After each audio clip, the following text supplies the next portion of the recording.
खबरें उद्योग की बेहद खास कार्यक्रम उड़ान 2022 में हरियाणा के डिप्टी सीएम दुष्यंत चौटाला पहुंचे। डिप्टी सीएम की ओर से कई अहम विषयों को लेकर बात की गई। डिप्टी सीएम ने गठबंधन सरकार के 2.5 साल के कामकाज को लेकर बात की। गठबंधन में दोनों दलों के तालमेल को लेकर बात की गई। निकाय चुनाव के साथ साथ राज्यसभा चुनाव को लेकर भी बेबाकी से अपनी राय रखी। है कि शुरुआत में ऐसा क्या हुआ कि आप लोग कहते रहे, डॉक्टर अजय सिंह चौटाला जी कहते रहे कि हम गठबंधन में चुनाव लड़ेंगे, क्योंकि अब तक भी हम चुनाव साथ में लड़ते आएंगे, लेकिन बीजेपी ने एकाएक मना कर दिया। और बीजेपी ने जब चाहा कि साथ में लड़ेंगे तो जेजेपी उसके लिए भी तैयार हो गई। क्या ऐसा नहीं कि बड़ी पार्टी, लीडिंग पार्टी अपने हिसाब से जेजेपी को चला रही है? आपके समर्थक कैसे देखें इसे? मैं एक चीज बोल सकता हूँ कि अलायंस है, और अलायंस जब ही चल सकता है जब दोनों मिलके चले। निर्णय हिसार में क्या हुआ वो हमारे संगठन का निर्णय नहीं था। भारतीय जनता पार्टी की स्टेट लीडरशिप ने निर्णय लिया। उसके बाद क्या हुआ वो बिल्कुल गठबंधन का निर्णय था कि दिल्ली के अंदर या आपके चंडीगढ़ के अंदर बैठकर ये निर्णय लिया गया कि मिलकर चलना। और मुझे लगता है कि एक पॉजिटिविटी है, एक प्रोग्रेसिव स्टेप है, और हमारा अलायंस जहाँ स्टेट गवर्नमेंट का है, जो सबसे छोटी हमारी अर्बन गवर्नमेंट है, उसके अंदर भी हम मिलकर गए। ये अलायंस कोई स्टेट गवर्नमेंट का नहीं टूटा। ये निर्णय लिया गया था बीजेपी द्वारा कि निकायों के अंदर दोनों पार्टियां अपने अपने सिंबल पर रहें, और कोई एक स्टेट तो सर गठबंधन भी पार्टियों से ही बनता है। बीजेपी और जेजेपी पार्टियां हैं, संगठन हैं, और दोनों संगठन मिलकर सरकार चलाते हैं। तो आज अब बीजेपी ने डिसाइड किया कि मिलकर नहीं लड़ेंगे, तो दुष्यंत तैयार थे, जेजेपी तैयार थी। अब कहा कि मिलकर लड़ेंगे तो उसके लिए भी आप लोग तैयार हैं। तो इसके अंदर नेगेटिविटी कहाँ है? नहीं, नेगेटिविटी की मैंने बात नहीं की। इसके अंदर तो पॉजिटिविटी है कि आज के दिन हमारा प्रदेश कैसे प्रगति पर चले। अगर हम अलग अलग भी लड़ लेते, 2 जगह 4 जगह 5 जगह हमारे चेयरमैन बनते, 5-7 जगह बीजेपी के चेयरमैन बनते, कोई तीसरा जीतता चुनाव, उसका लाभ किसको मिलता? सोशल मीडिया पर बातें चली कि एक जो उम्मीदवार हैं वो जेजेपी से हो सकती है राज्यसभा के लिए। क्या ये फिजिबल नहीं था? क्या एक उम्मीदवार जेजेपी से नहीं है समर्थित? अगर हमारे पास 30 होते मैं उसको इलेक्शन सिंबल पे लड़वा देता, मगर आज के दिन हमारे पास तो 10 ही विधायक हैं, और आंकड़ा तो 30 पे ही आपको राज्यसभा में भिजाएगा। हमें बीजेपी के भी 9 साथी मिलेंगे, बिल्कुल 10 हमारे होंगे, लगभग 8 लोगों ने अपना समर्थन दे दिया है, और बहुत से लोग हैं जो हमारे संपर्क में हैं, जो आना चाहते हैं, समर्थन देना चाहते हैं। और मुझे तो पूरी उम्मीद है कि जो विश्वास हमने किया है कार्तिकेय जी पे, उस विश्वास को जो हमारे विधायक साथी हैं वो पूरा। आपकी पार्टी जो है किसानों की, और खास तौर पर जाट समुदाय से जोड़कर देखा जाता है कि कोर वोट बैंक है आप लोगों का। अब खबरें ये हैं सर कि ये दोनों ही समुदाय, किसान भी और जाट समुदाय भी, थोड़े निराश हैं जेजेपी से या दुष्यंत से। क्या आपने कभी फील किया इस बात को? अगर आपने फील किया तो कोई प्रयास किए कि अगर कोई निराशा आके तो दूर किया जाए? जेजेपी से नाराज हो ना हो मैं इस पे नहीं, दुष्यंत से जरूर नाराज हो सकते हैं जी, दुष्यंत और से बिल्कुल नाराजगी ये हो सकती है कि किसान आंदोलन में साथ नहीं दी। मैं मानता हूँ, और मैं खुल के आपके माध्यम से भी बता देता हूँ कि मैंने, मेरा जो सोच थी, मेरा जो विजन था, मैंने पूरा साथ दिया और उसको अचीव कर दिखाया। आज कोई मंडी बंद नहीं हुई। जो एक बात कही जाती थी मंडियाँ बंद होगी, एक मंडी कोई बताए बंद होगी। दूसरी चीज़ कि एमएसपी ख़त्म होगी। पहले 6 फसलों पे एमएसपी मिलती थी, आज 13 फसलों पे एमएसपी मिलती है, और एडवांस में प्रोक्योरमेंट शुरू होती है। हर साल 10 अप्रैल को गेहूं की परचेज शुरू होती थी। ये पहला साल था कि हमने 1 अप्रैल से हरियाणा की लगभग 400 के आसपास मंडियों को पूरी तौर पर खोल दिया। प्रोक्योरमेंट बढ़ाई कि कोई किसान लेट भी देना चाहता है तो उसकी खरीद भी हम पूरी करेंगे। तीसरी चीज़ ये थी कि किसान आगे अपनी फसलों को बेच नहीं पाए। हमने उसकी फसल भी खरीदी, और उसका पैसा जो 1.5-1.5, 2-2, 3-3 महीने लेट आता था और सरकार से भी डिले होते थे, उस पर इंटरेस्ट देने का भी वादा किया, और इंटरेस्ट के साथ साथ 72 घंटे में किसान को उसका पैसा। क्या ये कदम के बाद भी कोई मेरे से नाराज रहेगा? तो मैं तो चाहूँगा मुझे और चीज़ें बताई जाए। ऐसा तो नहीं कि जो अच्छा है वो बीजेपी के साथ और जो बुरा है वो दुष्यंत के साथ, कि नाराज हैं तो आपसे हैं, अच्छा किया तो सरकार ने किया, बीजेपी ने किया। मैं तो एक चीज़ कह सकता हूँ, एक राजस्थान के अंदर लैंग्वेज है बागड़ी, उसमें एक कहावत है कि लड़ियो झगड़ियो छोट की मुंह पर आकर पड़ी। अभी घर में कोई भी लड़ाई झगड़ा होता है ना, जी। घर में सबसे छोटी वाली को आके रिस्पॉन्सिबल बनाया तो जाता है। वो आपको जिम्मेदार वो ठहरा तो दिया जाता है। आज के दिन सबके रड़कता दुष्यंत है। ऐसा क्यों? और वो मेरे को जितना पता है उससे ज्यादा आपको पता है। जी। घुमा फिरा के कुछ भी चीज हो जाए, कोई भी अच्छी चीज हो जाए तो फिर चुप हो जाओ, और कुछ गंदा हो जाए या किसी चीज को हम पकड़ ले या हम उसकी चोरी रुकवा दें तो दुष्यंत ने दुष्यंत चौटाला की ओर से न केवल अपनी उपलब्धियां और आने वाले दिनों के विकास कार्यों का रोड मैप बताया गया है, बल्कि विरोधियों को लेकर भी वो जमकर बरसे। सिद्धू मूसेवाला हत्याकांड मामले में पुलिस की धरपकड़ तेज हो गई है। पुलिस लगातार हरियाणा से कनेक्शन खोज रही है और हरियाणा से आरोपियों को गिरफ्तार करने की कोशिश की जा रही है। वहीं हरियाणा के फतेहाबाद से पुलिस ने एक और आरोपी को गिरफ्तार किया है।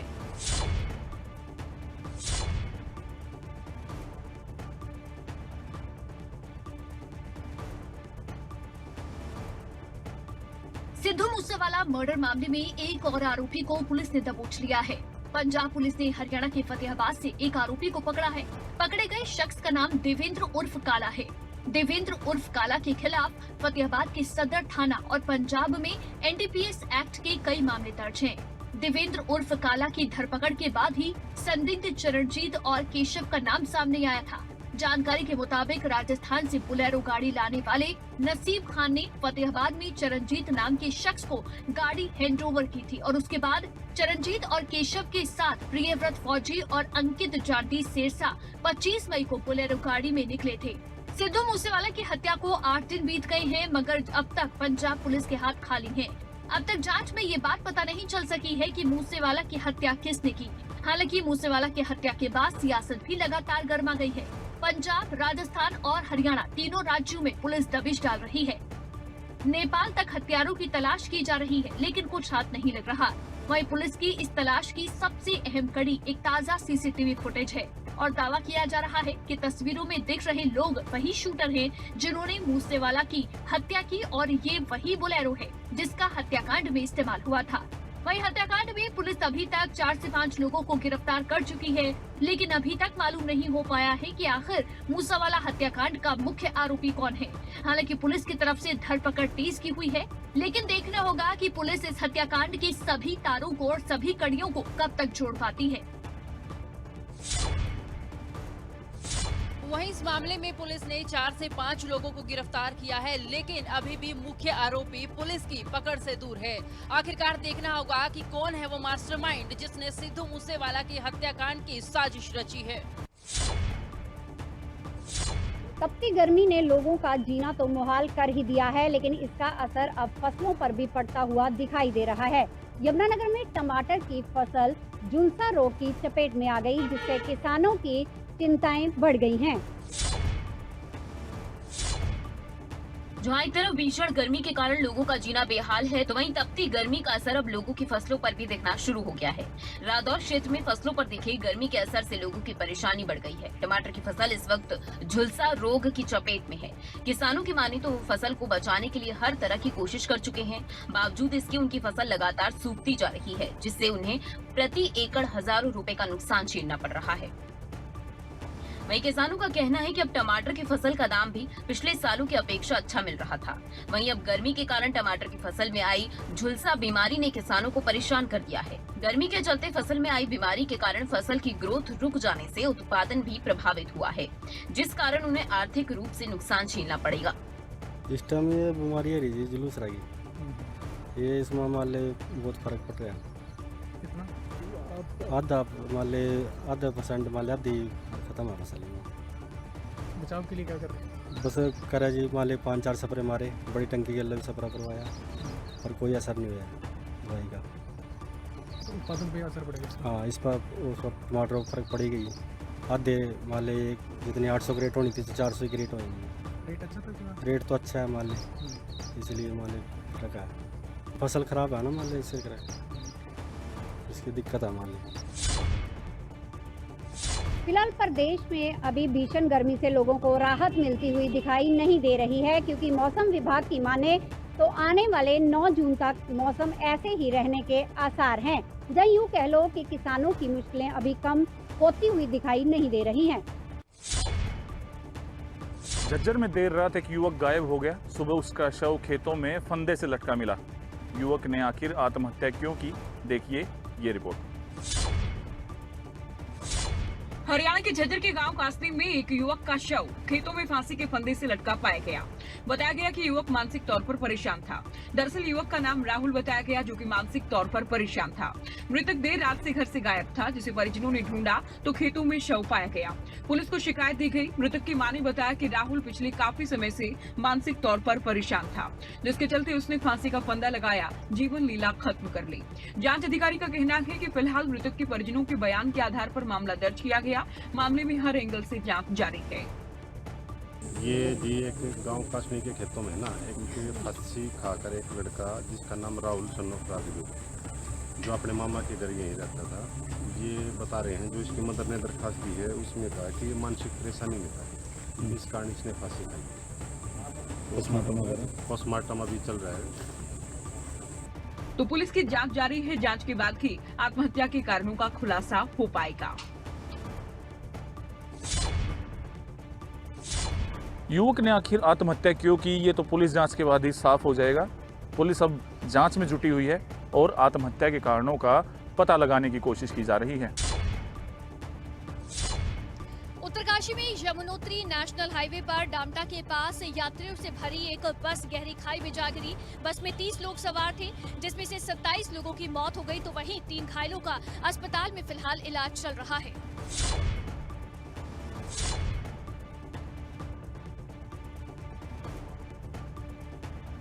उत्तरकाशी में रविवार को दर्दनाक हादसे का रेस्क्यू ऑपरेशन खत्म हो गया है। बस में सवार कई श्रद्धालुओं की मौत हो गई। हादसे में कई लोग गंभीर रूप से घायल हुए हैं। यमुनोत्री के लिए जा रही बस खाई में गिरने से यह हादसा हुआ है। हादसा यमुनोत्री नेशनल हाईवे पर डामटा के पास हुआ। हादसे के बाद मध्य प्रदेश के मुख्यमंत्री शिवराज सिंह चौहान उत्तराखंड की राजधानी देहरादून पहुंचे, जहां शिवराज सिंह चौहान ने देहरादून पहुंचकर पुलिस कंट्रोल रूम में उत्तराखंड सरकार के अधिकारियों के साथ बैठक की और उत्तरकाशी में राहत और बचाव कार्यों की जानकारी ली। इसके बाद सीएम चौहान घायल श्रद्धालुओं को देखने के लिए देर रात देहरादून के मैक्स अस्पताल पहुंचे। उन्होंने कहा, घायलों के इलाज में कोई कसर नहीं रहने दी जाएगी। इलाज के संबंध में डॉक्टर से भी बातचीत की। प्रयास हमारा ये है कि आज समय पर अपने गांव पार्थिव शरीर को सम्मान के साथ हम पहुंचा सकें, ताकि विधिपूर्वक उनका अंतिम संस्कार हो सके। हमारे प्रयत्न यही है कि इन परिस्थितियों में जो बेहतर किया जा सकता है करने का हम प्रयास करें। उस प्रयासों में हम लगातार लगे हैं। वहीं मध्य प्रदेश सरकार ने सहायता राशि की घोषणा की है। शिवराज सिंह चौहान ने हादसे में जान गंवाने वाले परिजनों को 5-5 लाख रुपए की राहत राशि देने का ऐलान किया है, जबकि घायलों को 50-50 हजार रुपए की आर्थिक सहायता दी जाएगी।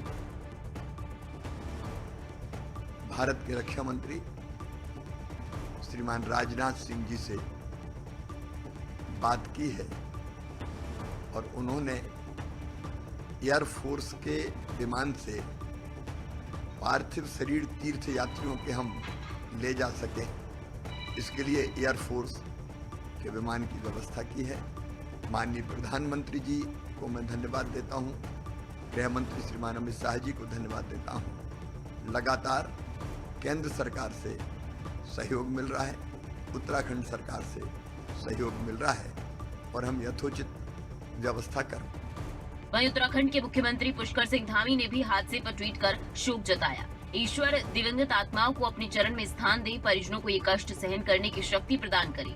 मैं सभी घायलों के शीघ्र स्वास्थ्य लाभ की प्रार्थना करता हूँ। संबंधित अधिकारियों को इस दुर्घटना की जाँच के निर्देश दे दिए गए हैं। जानकारी मिली कि डामटा के पास 30 लोगों की जो सवारी वहाँ से यमुनोत्री के लिए जा रही थी और डामटा के पास दुर्घटनाग्रस्त हो गया। तो उसके बाद तत्काल सबसे पहले मध्य प्रदेश के मुख्यमंत्री आदरणीय शिवराज जी का फ़ोन आया था और फ़ोन आने के बाद हम लोगों ने लगातार यहाँ पर बचाव और जो भी राहत के काम हो सकते थे उसको जिलाधिकारी और एसपी को दोनों को वहाँ पर भेजा।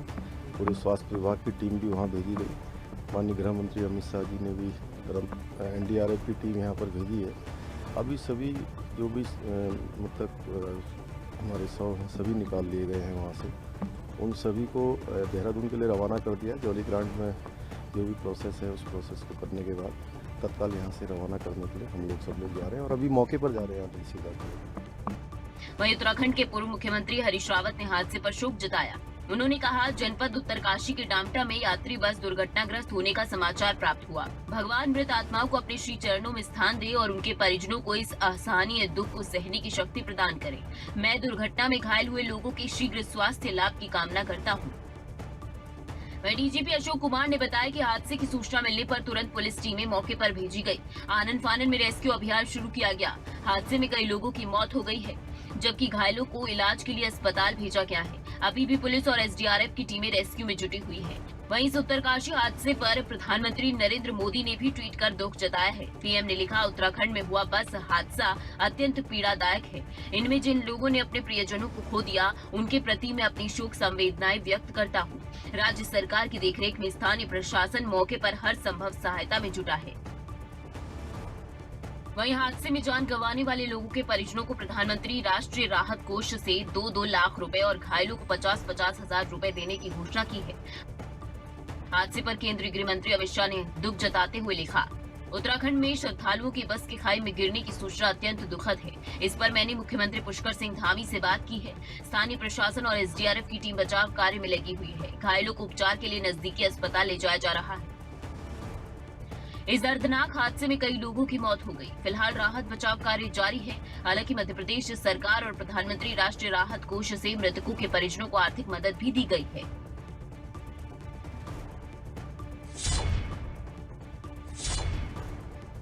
इस दर्दनाक हादसे में कई लोगों की मौत हो गई, जिस पर प्रधानमंत्री नरेंद्र मोदी और केंद्रीय गृह मंत्री ने भी दुख जताया। साथ ही मध्य प्रदेश के मुख्यमंत्री शिवराज सिंह चौहान और साथ ही प्रधानमंत्री राहत कोष से मृतकों के परिजनों को सहायता राशि की घोषणा भी की गई। रोहतक जिले के पेरावर गांव की जमीन पर विवाद बढ़ता ही जा रहा है। कोर्ट और डीसी ऑफिस को शहर से बाहर ले जाने पर विपक्ष पहले ही सरकार को खुली चेतावनी दे चुका है। ऐसे में पूर्व मंत्री मनीष ग्रोवर मीडिया के सामने आए और खुलकर विपक्ष पर बयानबाजी करते नजर आए। देखिए ये रिपोर्ट। पेहरावर की लगभग 16 एकड़ विवादित जमीन पर बीजेपी बैकफुट पर नजर आई है। ऐसे में पूर्व मंत्री मनीष ग्रोवर ने बड़ा बयान दिया और कहा कि ब्राह्मणों के चरणों में नतमस्तक हैं। ब्राह्मणों को हर हाल में पेहरावर की जमीन दी जाएगी। उन्होंने ये भी कहा कि इसके लिए मुख्यमंत्री मनोहर लाल भी साफ कर चुके हैं। ये जमीन ब्राह्मणों की है और दी जाएगी, इसमें कोई राजनीति नहीं है। पेहरावर की जमीन हम 100% देंगे। माननीय मुख्यमंत्री जी ने कह दिया, इसमें कोई राजनीतिक नहीं है। पूजनीय ब्राह्मण समाज को हम मानते हैं, उनके चरणों में नतमस्तक करते हैं। हम ये जमीन देंगे कोई रोक। दूसरी ओर 4 मई को सीएम की ओर से रोहतक में की गई जिला अदालत और अन्य सरकारी कार्यालय को शहर से बाहर ले जाने की घोषणाओं पर राजनीति गर्मा गई है। नेता प्रतिपक्ष भूपेंद्र हुड्डा ने ऐलान किया कि उनके जिंदा रहते जिला अदालत को शहर से बाहर नहीं जाने देगी। इस बयान पर पलटवार करते हुए मनीष ग्रोवर ने कहा कि कांग्रेस नेता इस पर सियासत कर रहे हैं। कार्यालय शिफ्ट होकर रहेंगे, रोक कोई नहीं सकता। कुछ किया नहीं, हमें सुझाव मत दे। हमें पता है इस शहर को कैसे सुंदर बनाना है, ऐसे लोगों को सुविधा देनी है। उस टाइम भी डीसी का दफ्तर यही था, डीसी की कोठी यही थी, एसपी की कोठी भी यही थी, एसपी दफ्तर पूरे 10 साल में किया। आप तो रेलवे एलिवेटेड ले जा रहे थे, किसानों को क्यों? सिर्फ बोलना करना कुछ नहीं। हम करेंगे जो काम होते रहे। पूर्व मंत्री मनीष ग्रोवर ने विपक्ष को नसीहत दी और कहा कि इन मामलों में किसी भी तरह की राजनीति न करें। सरकार का फैसला अडिग है। हम सीएम की घोषणाओं को हर हाल में पूरा करेंगे। पूर्व मंत्री मनीष ग्रोवर विपक्ष को नसीहत देते हुए नजर आए। उन्होंने कहा कि विपक्ष इस मामले में राजनीति ना करे। सरकार का फैसला अडिग है और मुख्यमंत्री की घोषणाओं को हर हाल में पूरा किया जाएगा। राज्यसभा चुनाव को देखते हुए इस समय प्रदेश की सियासत गरमाई हुई है। नेता, मंत्री और सभी दिग्गज एक दूसरे पर आरोप प्रत्यारोप कर रहे हैं। इसी बीच शहरी निकाय मंत्री कमल गुप्ता ने भी कांग्रेस पार्टी पर जमकर निशाना साधा। हरियाणा के राज्यसभा चुनाव में कांग्रेस अपने विधायकों को रायपुर भेज चुकी है, जिस पर खूब बयानबाजी हो रही है। शहरी निकाय मंत्री कमल गुप्ता आज रोहतक पहुंचे थे। इस दौरान उन्होंने व्यापारियों से मुलाकात की और आगामी चुनाव को लेकर कहा कि कांग्रेस के विधायकों में अक्ल की कमी है। न जाने किस बात की ट्रेनिंग वो रायपुर में ले रहे हैं। कोई अकल की बात ही नहीं है, वो तो कभी गलत पेन से नाम भर देते हैं। जिसको इतना सामान्य ज्ञान भी नहीं, उनकी बात यहाँ ना करें, अच्छी बात करें। नहीं, फिर भी क्या लगता कि आपको आपको इतिहास देख लीजिए। आप पिछले चुनाव में क्या हुआ, इनके नेता ने, मैं अब नाम नहीं लूंगा, उसने नहीं, वो आप समझ जाएंगे, कोई बात नहीं, आप सब लोग ज्ञानी हैं। उसने वो कागज जिसको दिखाना था उसको तो दिखाया नहीं, दूसरे को दिखा दिया और अपना वोट इनवैलिड करवा दिया। यानी देश का इतना बड़ा प्रवक्ता और इतना ज्ञानी, और उसने अपना वोट डालते समय नियम का उल्लंघन जानबूझ के किया तो भी गलत था, और अनजाने में किया तो भी गलत था। वहीं प्रॉपर्टी आईडी में आ रही दिक्कतों को लेकर शहरी निकाय मंत्री कमल गुप्ता का कहना है कि हमने जिस कंपनी को ठेका दिया था, उसने जो सर्वे किया है, उसकी वजह से प्रदेश को और ज्यादा टैक्स मिला है।